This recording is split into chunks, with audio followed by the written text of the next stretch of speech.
começo? Começa. Tradicionalmente? Uhum. Então tá bom. Olá. Olá. Começando Sou eu ou mais... você? Não, só tô aqui para atrapalhar, tá. só pode ir. Entendi.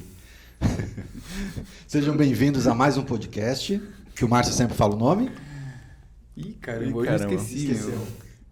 O que sei. O que sei sobre Tigres e Dragões. Isso, Caramba, garoto. ó, e o pior é que essa linda caneca que você pode adquirir tava na minha frente e eu ainda errei o nome. Muito bom. O nosso convidado hoje é praticante de Kung Fu, praticante de Tai Chi e professor de Yoga, certo? Luiz Izique, eu ia falar, só estava aqui, ó, me preparando. Mas Bem-vindo, Luiz. se fala yoga ou yoga? Os dois estão certos. Que bom. Eu tento falar, eu sempre acho que falar yoga dá uma coisa assim de... O mais utilizado hoje em dia é yoga, porque seria a pronúncia do idioma original, que é sânscrito. É sânscrito. Mas yoga tá certo em português. Em inglês estaria errado, mas em português tá certo. Se você procurar no dicionário, tá yoga, com I e O. Então, o é esse... Então, yoga em português ou yoga em sânscrito. O que significa yoga ou yoga? Ou yoga? A palavra pode ser traduzida mais ou menos como união. Comunhão. Vem de uma raiz, de uma palavra chamada yud, que é união. Então, yoga é união, comunhão. Ud é a postura. Yud. Yud era E essa palavra também é sânscrito. Também é sânscrito, Que legal. Luiz, a gente já começou falando sobre yoga, mas na verdade se apresenta pra gente, né? Pois é. Você começou a praticar quando? Yoga ou Kung Fu? Acho que vamos falar primeiro da yoga. Tá, perfeito. Fala da timeline de treinos da sua vida, assim. O que veio primeiro? Extensa. O primeiro veio o Kung Fu. Kung Fu Eu comecei Kung Fu com 9 anos de idade. Então a gente já pode falar que Kung Fu é melhor que o Tai Chi, né? Se Kung Fu veio primeiro... Ou minimamente falar que eu comecei primeiro pelo Kung Fu. E começou Kung Fu aqui em São Paulo também? Eu sou de Jacareí, interior de São Paulo. Comecei lá. Eu queria fazer Kung Fu, assim. Eu não gostava de jogar bola, não gostava de nada. Eu queria fazer Kung Fu. Eu tinha quase que uma obsessão por Kung Fu, porque eu gostava muito dos filmes chineses. Quando eu assisti o Templo Shaolin, eu fiz um trabalho de escola sobre o filme. Assim, eu era que esse filme é muito bom. É muito. Você já viu, Igor? Acho que já. Dá licença, você não sabe nada de Kung Fu. Que eu não lembro os nomes, cara. Vai fazer Tai Chi, vai. O Tai Chi eu assisti o que tem lá do... Por isso que ele ganha haters no canal, tá vendo? É brincadeira, por essa postura, vocês sabem que é tudo brincadeira. E aí eu queria fazer Kung Fu, só que na minha cidade não tinha. Tinha interior de São Paulo, década de 90, tinha capoeira, tinha taekwondo, acho que judô. Full contact? Acho que não. E Kung Fu não tinha, e eu não aceitava outra coisa, tinha que ser Kung Fu, era muito fã do Bruce Lee. Daí um dia surgiu Isso em Jacareí? Isso em Jacareí, 9 anos, sei lá, ou antes. Tenho 36 anos de idade, então faz um tempo. E aí surgiu uma escola num clube, daí eu entrei e comecei a fazer. Você lembra o nome da escola? A escola não tinha nome em si, né? Era um professor que começou a dar aula no clube. E ele dava aula de Ferro Pai. Ferro Pai, legal. Dava aula do quê? Ferro Pai, que é o estilo da garça. Mas bom, estilo da garça, ok, mas... Voando, acho, voadora. Acho que voador, isso. O mestre Lop, falecido, Lop, mas também um dos introdutores do Qual Kung mestre? Fu. Mestre Lop Xiu. Eu acho que eu nunca vi. É que ele é falecido. Não, mas do estilo, assim. Mas é bem muito praticado. Tá vendo aquele filme do Jackie Chan, do Mestre Bêbado, deve ter? Que ele faz um monte de estilo, não sei, não lembro. Enfim. E eu comecei com Ferro Pai. Daí... Só que lá no interior era assim, abria uma turma de Kung Fu, durava um tempo, acabava. Daí abria outro lugar, acabava. Então eu fui fazendo onde tinha. Sempre Ferro Pai. Principalmente Ferro Pai, é o que tinha lá, tinha Ferro Pai. Daí depois eu comecei a fazer com um professor que ele era associado ao Ferro Pai, mas ele trazia conteúdo de outros estilos. Ele tinha um treinamento de Hungar também, então tinha bastante influência de Hungar. Depois eu fiz Wing Chun, também lá em Jacareí. Fiz Tai Chi nesse meio tempo. Pode o Tai Chi chegando aí. Luiz, o Tai Chi que você comentou que entrou, você lembra qual era o estilo? Era Yang. Estilo Yang. Estilo Yang. Legal. Esse professor que eu fazia Kung Fu, Ele dava aula de Tai Chi também, e aí eu fazia...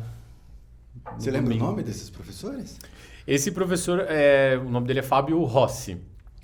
Ele, lá no Vale do Paraíba, ele era conhecido como Tigre. Todo mundo chama ele de Tigre. E Legal. eu fazia Tai Chi com ele. E aí, enfim, passou-se muito tempo, fazia um lugar, acabava. Daí eu vim estudar em São Paulo, vim fazer faculdade em São Paulo, e eu vim morar na Consolação. E tinha a academia do Mestre Amaral ali na Consolação. Daí eu fui treinar lá. Só que aí entrou um período da faculdade que eu estava trabalhando, estudando, enfim, não estava conseguindo mais treinar. Você veio para São Paulo estudar o quê? Design gráfico. Eu também sou formado em design gráfico. Você entende, né? Larguei, mas Eu o também. curso não, eu completei. Fui valente, mas... E aí eu estava perto da academia, queria muito voltar a treinar Kung Fu. Treinei lá por um tempo e aí chegou um momento que eu não conseguia mais treinar, não cabia mais na minha agenda e eles estavam cobrando muito de mim, assim. Eu lembro que lá tinha aquela questão do exame com nota, né? E eu tinha passado no exame, acho que eu estava na faixa laranja. Tinha isso, faixa laranja, né? E eu tinha passado em primeiro, daí depois desse exame eles começaram a querer me botar pra lutar e eu não conseguia fazer mais nada, tava atolado, eu parei o Kung Fu. E aí ficou um vácuo, assim. Nessa época o Mestre Amaral ainda estava lá? Ele estava lá. E então, treinava com ele de vez em quando, né? Mas ficou um vácuo muito grande, porque eu gostava muito de praticar, sempre gostei e parei. Daí uma amiga minha, eu tava de férias, fui pro interior, uma amiga minha me chamou para fazer uma aula de yoga lá na minha cidade. Isso em que ano, mais ou menos? 2005. Acho que 2005. Na escola do Mestre Amaral, eu treinei em 2004, 2005. Daí eu parei. Daí eu fiz uma primeira aula de yoga para experimentar, nem sabia muito bem o que era. Fui fazer e foi mágico, assim. Você já, é isso. Eu senti que respondia muitas das questões que eu tinha com o corpo, que eu sempre gostei de me movimentar. Então, eu sentia que tinha essa questão corporal, né? Energia, movimento. E filosófica também. Eu sempre questionei muito, assim, o que a gente está fazendo aqui, né? Achava estranho aquela rotina simplesmente de...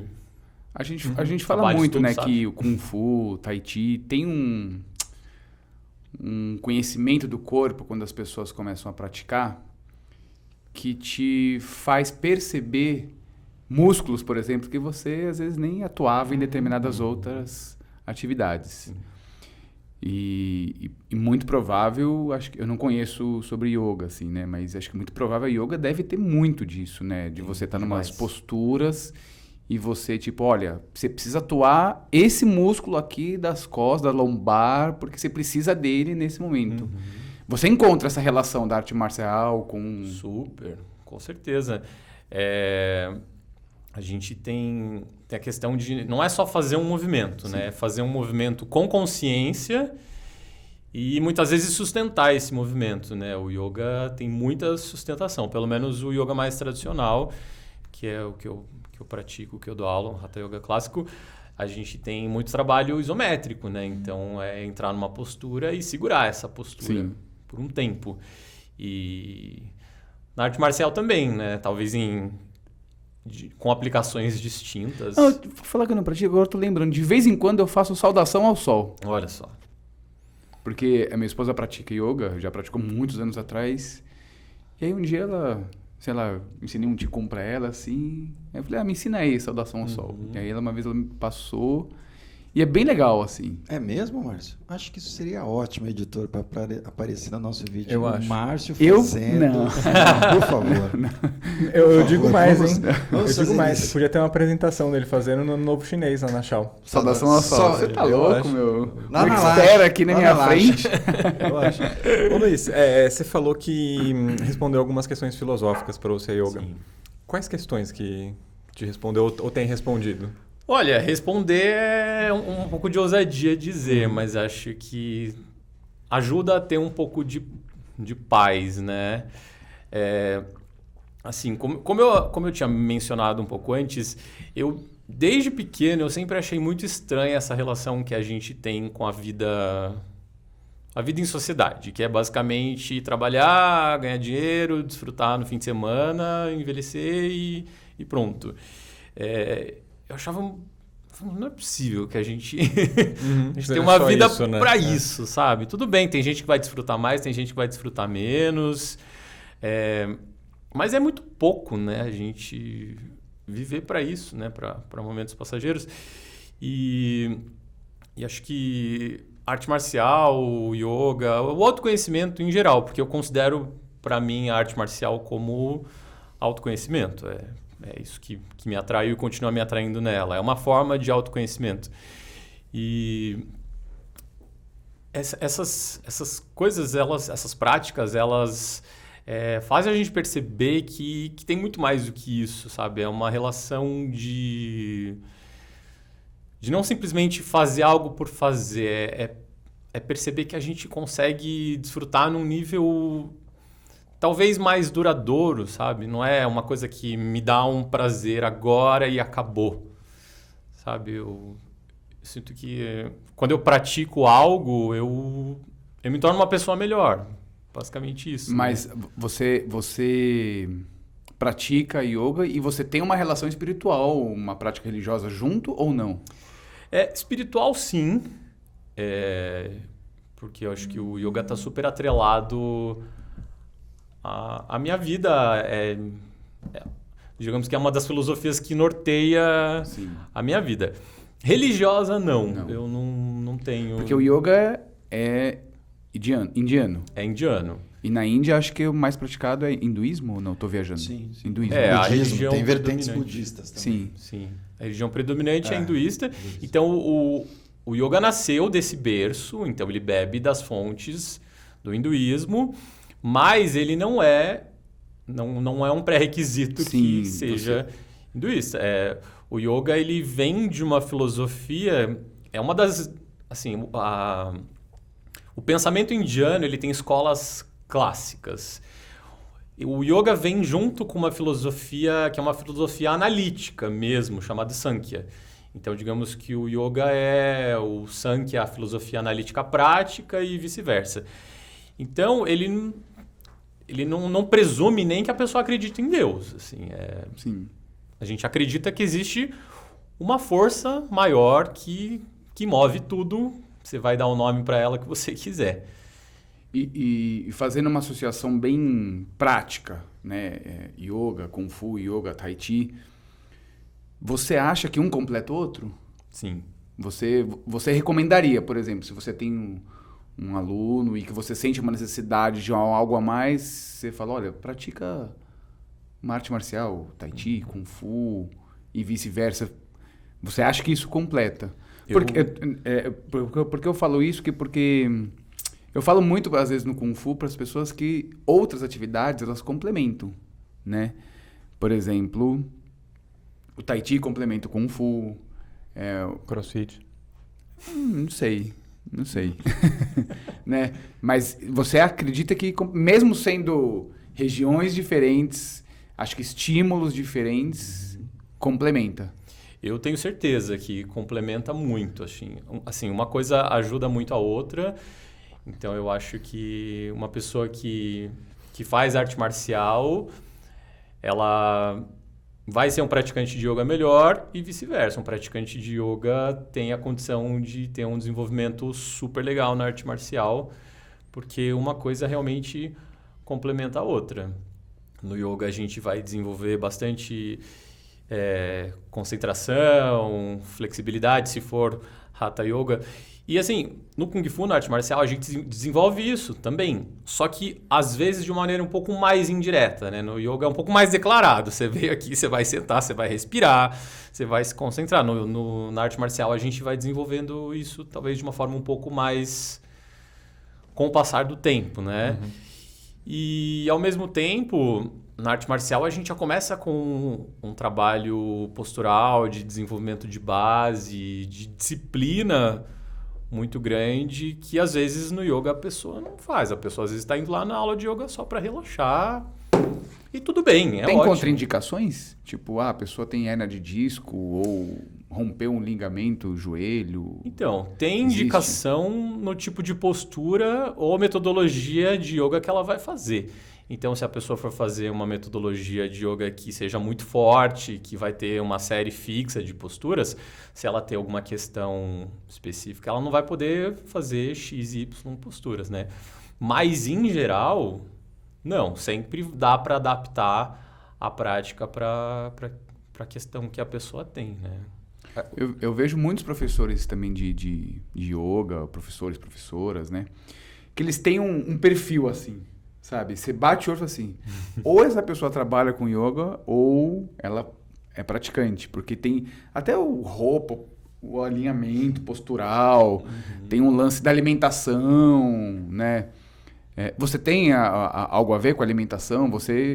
Eu sei disso que você é vegano, né? Eu sou lacto-vegetariano, na verdade. Ah, legal. Mas isso tem uma relação. Lacto-vegetariano é que come ou que não come? Então, o lacto-vegetariano não come nenhum animal, né? E não come ovos. Ah, tá, não come. Tá. Então, mas eu E como nem derivados de leite? Não, leite sim. Daí que se não comer nenhum tipo de produto animal, daí é o vegetariano estrito ou vegano, né? Que tem uma diferença. Tá, então lacto é quando come. Sim. Tá, entendi. Que é basicamente a dieta tradicional da Índia, né? Na Índia, em geral, as pessoas são lacto-vegetarianas. Né? E você tem essa alimentação por conta da yoga? Na verdade, não. Foi antes, viu? Eu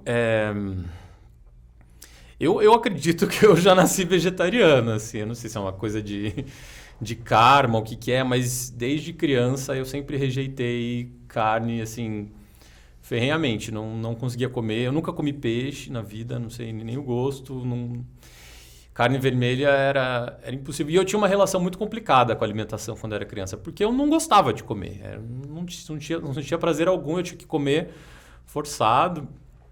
E aí foi engraçado até que o start que me deu para me tornar vegetariano, de fato, eu vim morar em São Paulo em 2004 e eu tinha contato ainda com um ex-professor meu lá de Kung Fu, lá do Vale do Paraíba, e ele falou que ia visitar um templo taoísta que tinha lá. Eu nem conhecia, era na cidade vizinha. E eu fui, né, rolou meio que uma excursão nesse templo taoísta, e eu fui, e lá eles falaram muito sobre vegetarianismo.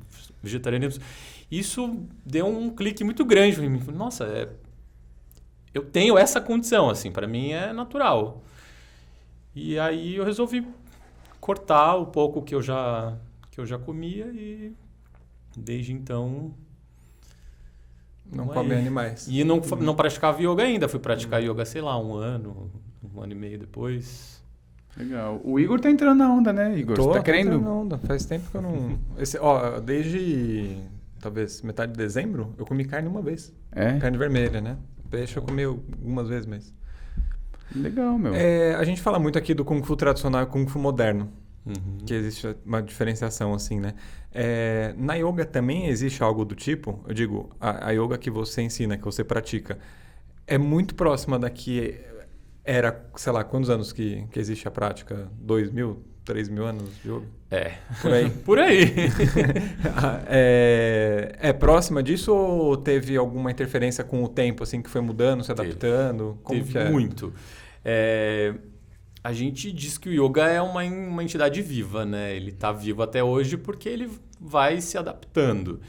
Então, obviamente, o yoga que a gente pratica... E quando eu falo a gente, estou falando em geral. A tá? comunidade. Claro que talvez numa montanha lá da Índia tenha pessoas que pratiquem o yoga como se praticava 2.000 anos atrás.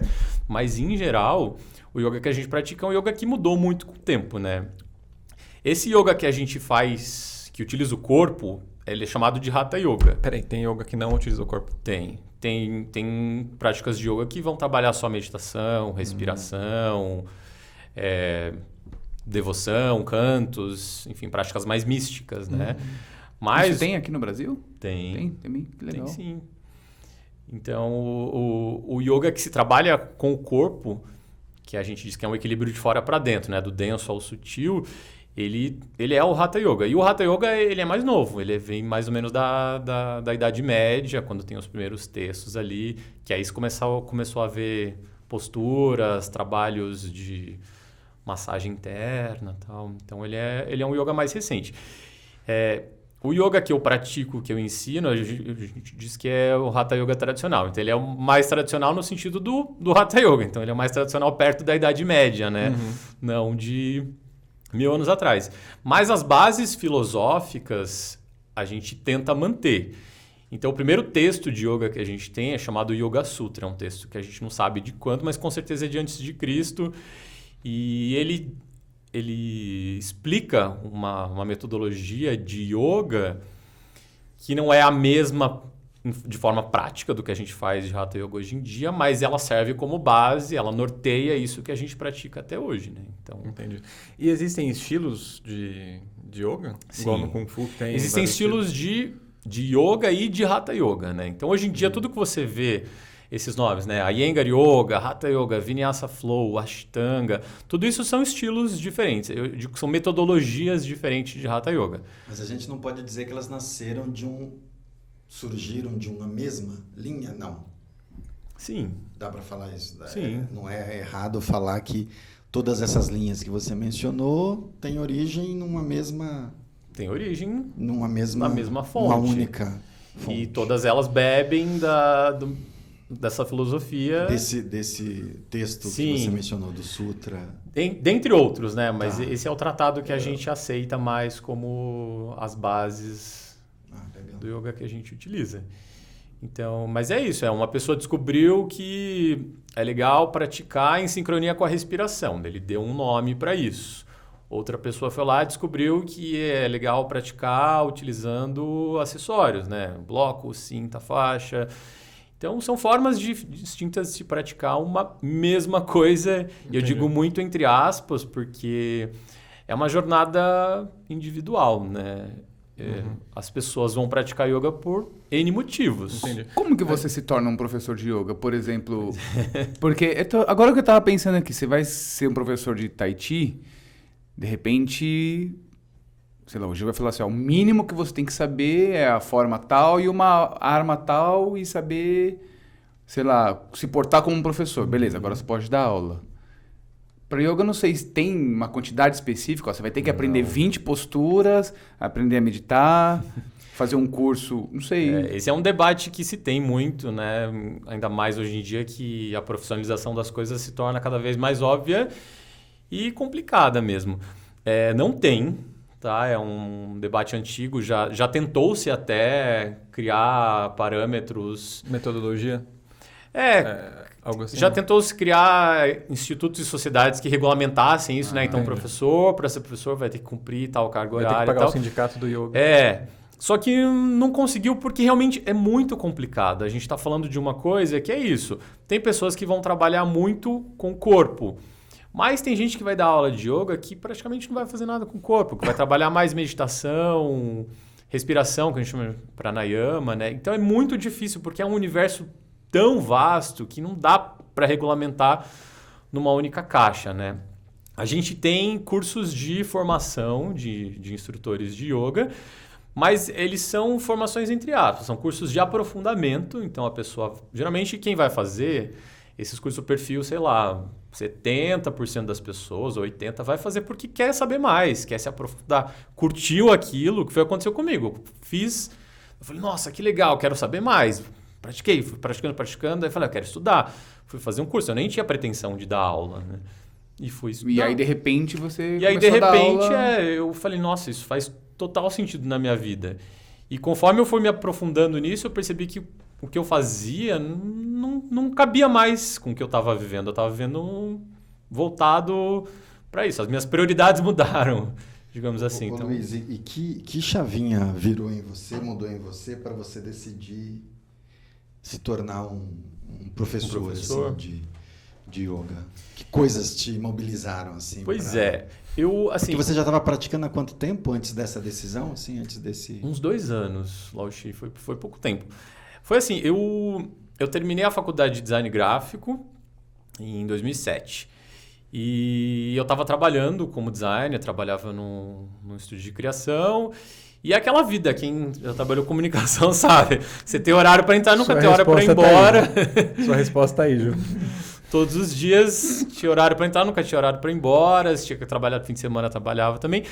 E eu comecei a achar isso muito esquisito. Tanto no sentido de trabalho, mas quanto o que eu sentia. Eu me sentia engaiolado, assim, sabe? Eu olhava para a janela e falei, meu, tá sol. Eu tô aqui o dia inteiro na frente desse computador, vontade de pular dessa janela.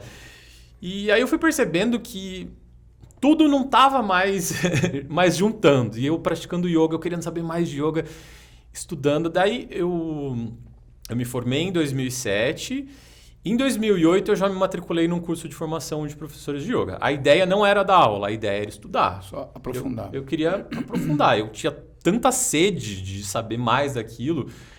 Eu fazia aula uma vez por semana, de sábado, e praticava todo dia sozinho. E aí eu queria saber mais, entrei no curso, era um curso de um professor que tinha me indicado, e eu fui, e esses cursos eles são muito transformadores, porque você começa a olhar para aquela prática que a gente faz, digamos que num nível mais corporal ali, a gente começa a entender mais as bases filosóficas, a gente começa e vai mexendo, né? Vai dando, sei lá, um comichão. É muito louco esse. Eu lembro que esse curso que eu fiz, um monte de gente terminava casamento no meio do curso, largava emprego, porque realmente as pessoas vão se questionando muito, né, o que estão vivendo. Transforma, né? E na metade do curso eu falei, não dá mais, eu não consigo mais trabalhar com o que eu estou fazendo, estou infeliz, não consigo. E por sorte eu era muito novo, acho que eu tinha 21 anos. Eu não tinha grandes responsabilidades que me prendessem, eu larguei. E aí eu fui fazer um retiro, no meio do curso eles pediam que a gente fosse passar uma semana num lugar em Santa Catarina, era um retiro de yoga, então eu praticava, estudava o dia inteiro. E nesse retiro eu já conheci um pessoal, as pessoas gostaram de mim, cheguei em São Paulo, você não quer dar aula para não sei quem? Eu tenho um aluno aqui e tal, eu comecei a falar, tudo bem. Fui dar uma aula ali para não sei quem, fui dar uma aula para não sei quem, e de repente eu tava... De repente virou professor. De repente eu tinha virado professor, estava trabalhando 100% com isso. Eu tenho duas perguntas. A primeira, o estilo de yoga, como que pode alinhar? Estilo ou metodologia? A metodologia de yoga que trabalha mais com respiração, como que é o nome? Na verdade, tem várias. Todas. Tá. Todas. A respiração é fundamental. A minha pergunta, na verdade, tem alguma relação com respiração integrativa, alotrópica, alguma coisa assim, não? Não sei, não conheço esses nomes. Isso daí, eu estava estudando, né? Eu estava vendo uns vídeos sobre ácido, sobre LSD. Uhum. E na década de 70... eu gosto de saber de coisas aleatórias, cara. E na década de 70 parece que tinha um pesquisador que estudava sobre, aí foi proibido, né? Então, na maior parte do mundo. Acho que ele era alemão, se eu não me engano. E aí ele ficou sabendo de um mestre, algum sábio indiano, que trabalhava muito com isso, com essa respiração integrativa ou alotrópica. Ele foi até a Índia, conheceu o cara, falou, eu estou estudando essa droga aqui nova. O cara tomou e falou, isso aqui todo dia eu chego nesse nível de consciência aqui com a prática que eu faço. E aí, então teve esse conhecimento que foi trocado lá. Uhum. E esse pesquisador começou a estudar sobre essa respiração alotrópica ou integrativa, que você, só com a respiração, você consegue atingir níveis de conexões cerebrais e viagens, né, assim, só com a respiração. E aí hoje existem técnicas, existem lugares que você vai para fazer isso. Sim. Mas eu queria saber se tinha alguma relação com yoga ou... Olha, eu acredito que não, porque pelo que você me descreveu, uma respiração que vai fazer você chegar no lugar X. Uhum. Seja um relaxamento ou uma viagem, né? Como Sim. você descreveu.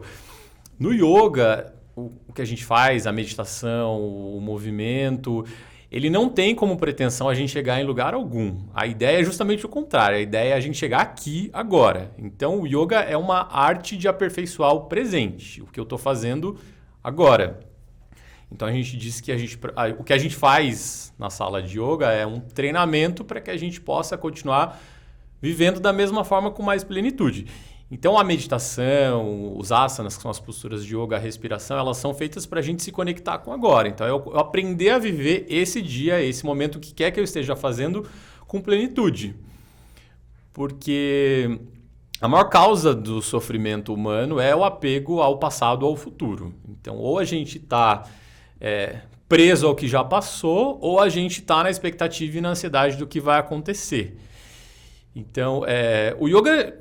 inclusive disse que ele surgiu disso. Ele surgiu de um indagamento que esses sábios tinham de por que o ser humano sofre tanto. Porque assim, se eu tô com dinheiro, eu continuo sofrendo. Se eu tô com fome, eu sofro. Se eu matei minha fome, eu vou sofrer por outra coisa, por desilusão e tal. Então a gente não para de sofrer. E qual é a chave disso, né? Por que a gente sofre tanto? Porque a gente não vive o presente. A gente sempre está conectado para lá ou para cá. Então a solução seria essa, a gente aprender a se conectar com agora. E é encontrar o que no yoga a gente chama de santosha, que não é felicidade, porque a palavra felicidade a gente usa muito mal, né? A felicidade a gente confunde com alegria. Tive um momento prazeroso, mas você consegue manter o estado de alegria para sempre? Não consegue. Então felicidade é impossível de se alcançar. Mas é possível encontrar o que a gente chama de contentamento, que é o ato de estar bem com o que eu tenho nesse momento.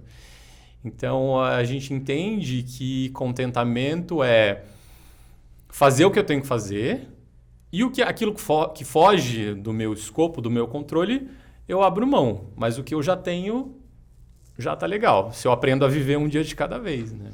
Caracas, acho que agora eu tinha que botar aquele óculinho nele, assim, ó, sabe? Mano, agora, matou a pau, velho. Então, mas sabe que te ouvindo agora, Luiz, me veio uma outra pergunta. Isso tudo que você falou, do contentamento, da presença, do aqui e agora, que você experimenta e de alguma maneira você leva isso para os teus alunos via yoga, como é que você vê isso numa aula de Kung Fu e numa aula de Tai Chi? Você vai para esses lugares também, nessas outras atividades, ou se aproxima? Como é que você vê isso nessas duas outras atividades? Eu vejo bastante porque eu percebo que um movimento, qualquer que seja, ele só é bem feito se ele é feito com presença. Então, se você está executando um Taolu, se você está fazendo o Ji, o que quer que você se propõe a fazer, você só faz bem se você está inteiro nele. Não adianta fazer um Taolu pensando na reunião de amanhã. Você vai errar, a aplicação não vai sair direito. Então, por isso que eu acho que trabalhar conscientemente esse ato de estar presente é muito útil para tudo que a gente vivencia, para a arte marcial também. E a arte marcial nos instiga a fazer isso também, né? A gente vai percebendo, se eu não estou concentrado, eu não estou fazendo direito. Então, sem dúvida, eu acho que... Não, e até uma outra coisa que você falou, que aparece muito nas aulas, às vezes, com os alunos, que é, se eu tenho um Taolu do Mei Hua, que tem, sei lá, 50 movimentos, 60 movimentos, ou um Taolu do Tai Chi, que eu estou aprendendo o Taolu, se eu me conectar ao movimento seguinte, eu vou eu vou perder essa qualidade de presença. Exato. Então, claro, no Tai Chi é mais lento, a gente pode pensar, o Tai Chi é mais lento, isso é mais difícil de acontecer, mas isso também acontece. Sim. Que o aluno fica se preocupando em fazer o próximo movimento e não aquele movimento que o momento está pedindo. Sim. Então, acho que tem essa relação. Agora, você quer puxar? Não, eu só queria fazer um comentário. Você falou que é mais lento, mas aí ao mesmo tempo que é mais lento e você tem mais tempo de pensar no próximo movimento, se for, você tem mais tempo também para pensar em outras coisas que não no movimento. Também? Também. O mesmo aí vai muito na direção da yoga, né? Que a yoga é muito mais... posturas muito mais paradas do que o Tai Chi. O Tai Chi tem posturas paradas, mas ainda tem você caminha um pouco mais, né, do que na yoga. Mas eu queria voltar num ponto lá atrás, no nosso papo aqui, quando você falou da relação do yoga com a Índia, dos textos sagrados e tal. A gente tem no Kung Fu também uma relação com a Índia por conta do Bodhidharma, que é considerado um dos grandes mestres, um dos grandes introdutores do budismo na China e também de rotinas básicas que deram origem ao Kung Fu. E aí, de novo, né, a gente sempre tem papos aqui e a gente vai ouvindo os convidados e vai percebendo que as coisas estão muito conectadas, né? Tem uma relação. E aí, ouvindo você falar da yoga, falar da Índia, fala, caracas. E todos os relatos que falam do Bodhidharma falam que ele ensinou exercícios, série de exercícios para cuidar do corpo. Não era um taolu inteiro, era uma sequência, séries curtinhas para manutenção da saúde. Acho que é bem legal perceber essas ligações, né? Na sua brilhante fala que você teve agora há pouco, eu acho que a presença, ela é a grande chave, falando especificamente da arte marcial, para a arte marcial, né? Porque, cara, quando as pessoas se machucam num treino, faltou presença num chute, ela não sacou como que ela ia aterrissar num determinado movimento, virou o pé, ela não sacou a limitação da perna dela para levantar, e aí dá um estiramento, tá fazendo um exercício em dupla, um toilien, e aí às vezes eu tô falando, olha, vai devagar, põe a mão aqui, de repente o cara senta. Então a presença, sabe, o agora, cara, é a grande chave, assim. Fundamental. Não, se a gente pensar, Márcio, isso é para a vida, né? Sim. Porque a gente que é pai, enfim, pai de crianças, ou mesmo pai de pets também, acho que tem uma exigência nossa, enquanto pai, enquanto mãe, de uma qualidade de presença, né? Não dá para você estar cuidando do seu filho, na relação com a sua filha, sei lá, pensando em um monte de coisa. Sim. E aí, se você estiver nesse lugar com a mente avoada, é onde rola um tombo, a criança distrai, cai, você se desconectou. Sim. Então, tem uma exigência hoje, ainda mais com esse mundão de informação rolando, que vai para esse lugar que você brilhantemente trouxe aí pra gente. Sim. A gente vive cada vez mais, né, um momento, uma sociedade que distancia a gente de nós mesmos, né? Porque a gente vive muito... a gente é bombardeado por informação o tempo todo, né? E cada vez mais, né? Agora a gente tem a informação muito fácil, né? É só pegar aqui e ver. E isso é maravilhoso em certo grau, e em outro ele tem uma complicação porque a gente se distancia mais de nos percebermos. Então, a gente tem uma relação muito complicada com o nosso próprio corpo, com a nossa própria mente. E eu acredito fielmente que qualquer atividade, seja yoga, kung fu, ajuda a gente a estabelecer de novo essa conexão. E em vista do que a gente está vivendo hoje em dia, isso é revolucionário, né? Porque a gente vive uma vida que é toda voltada para lá. Se você tem um momento de poder se observar, isso já faz uma diferença tão gigantesca, né? Então, é importante. Você já foi para a Índia? Já, fui 2 vezes. Uau, que show! E... Putz, como que é lá? É isso que eu ia falar. Deve ser animal, né? Sei lá. É animal. Cara, é um universo muito doido, muito maravilhoso. Eu digo que a Índia é um país de... Eu não vou dizer contrastes porque é meio clichê, mas é um país de extremos. Lá tudo é vezes 3, assim. É o calor, a pimenta, as cores, os cheiros, as pessoas, tudo é muito intenso, muito intenso.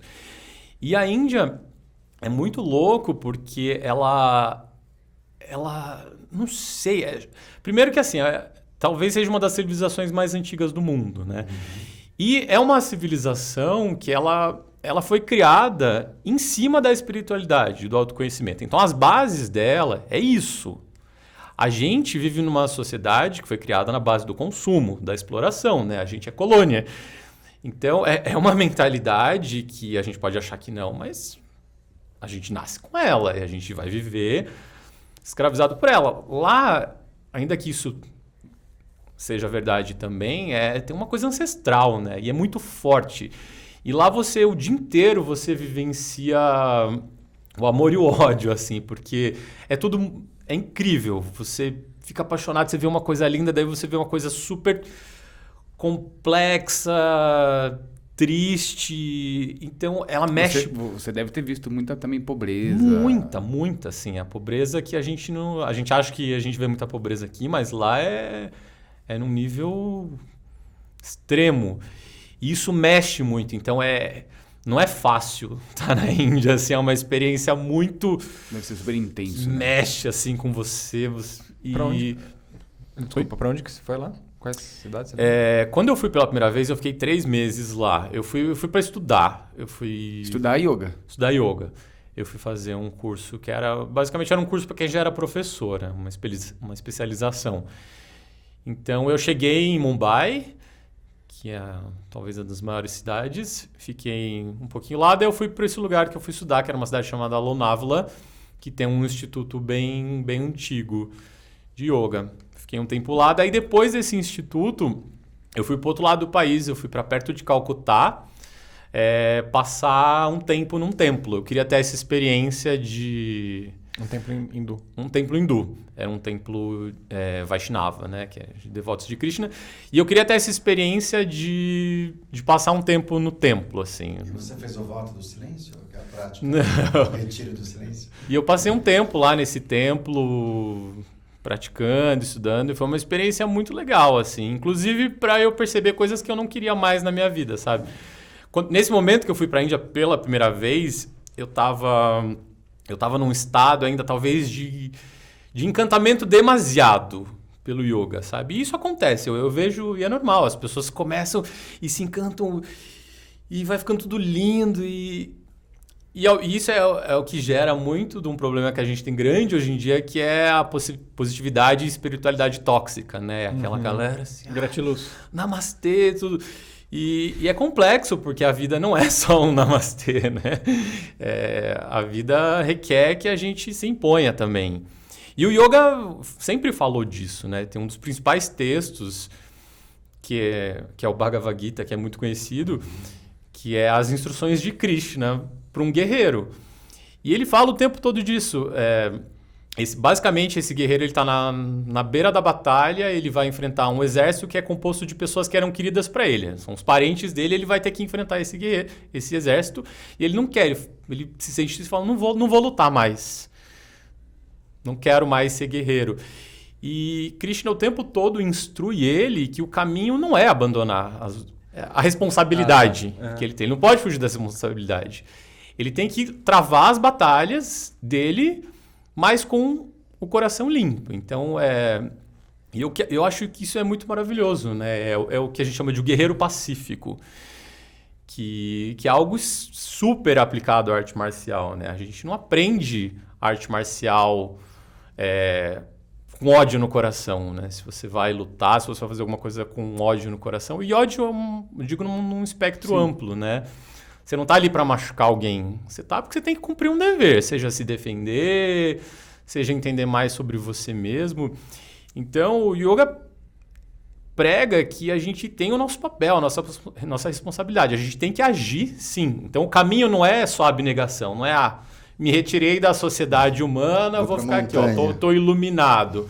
Não, porque aí seria hipocrisia também, né?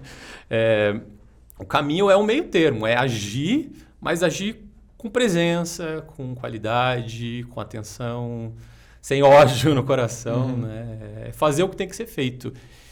E quando eu fui para a Índia pela primeira vez, eu ainda estava num estado de encantamento muito gigantesco.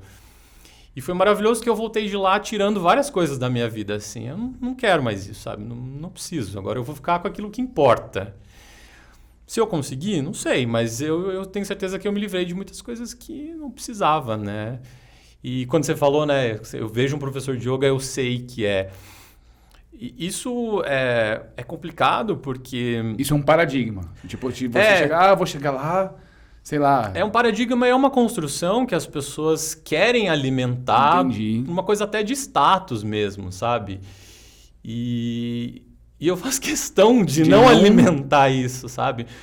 Porque no dia que eu falar pra você, eu sou mestre...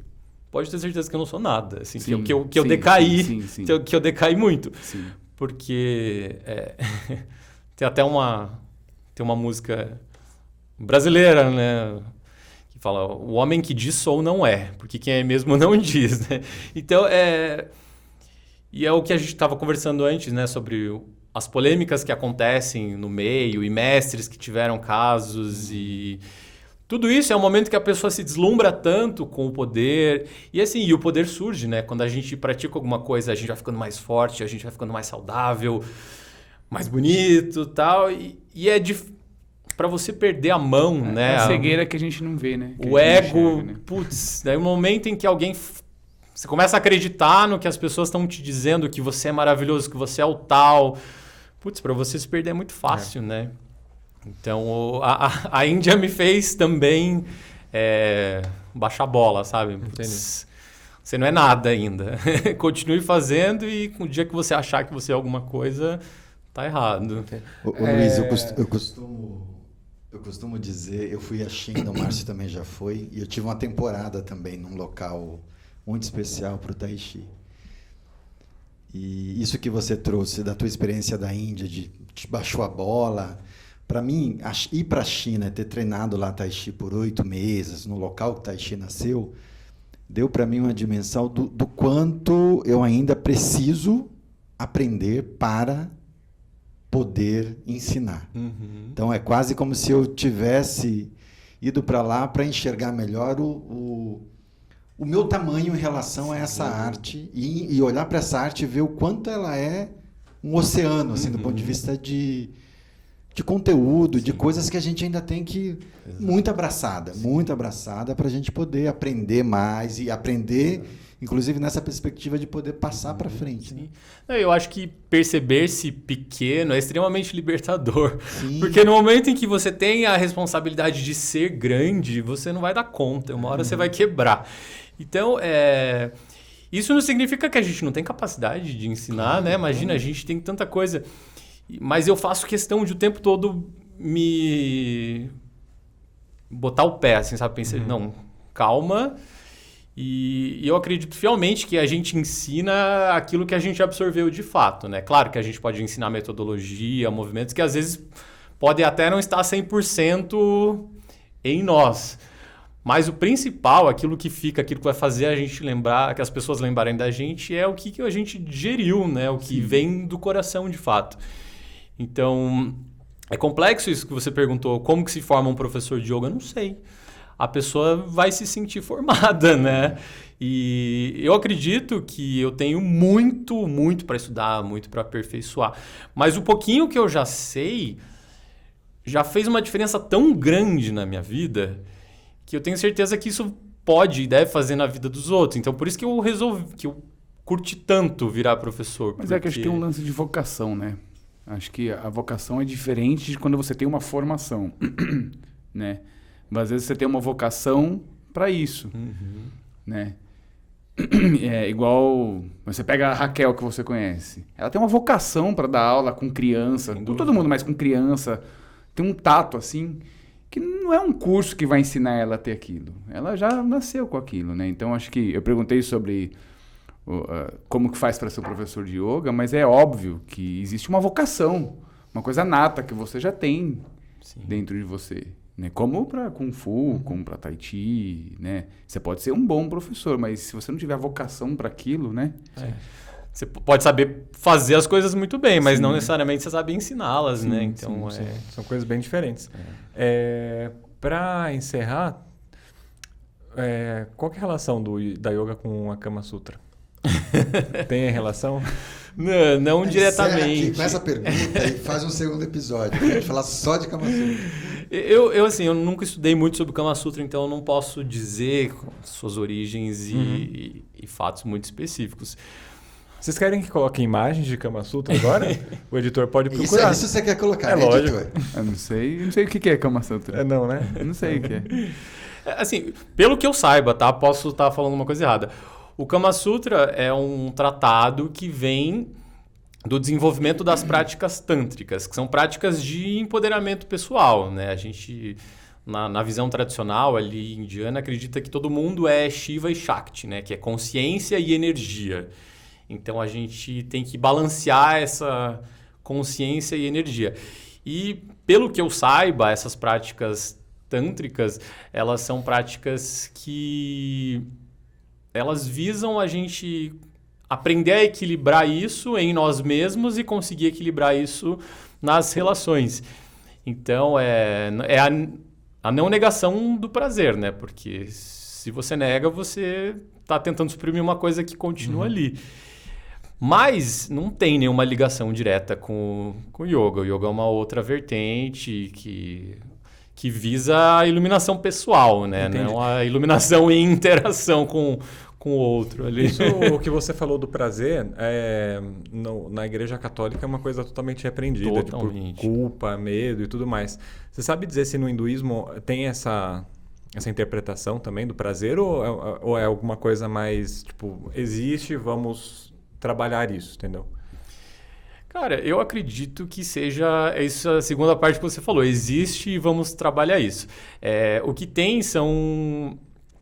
O hinduísmo, a gente tem aquela questão que já se ouve falar, que são as castas, né?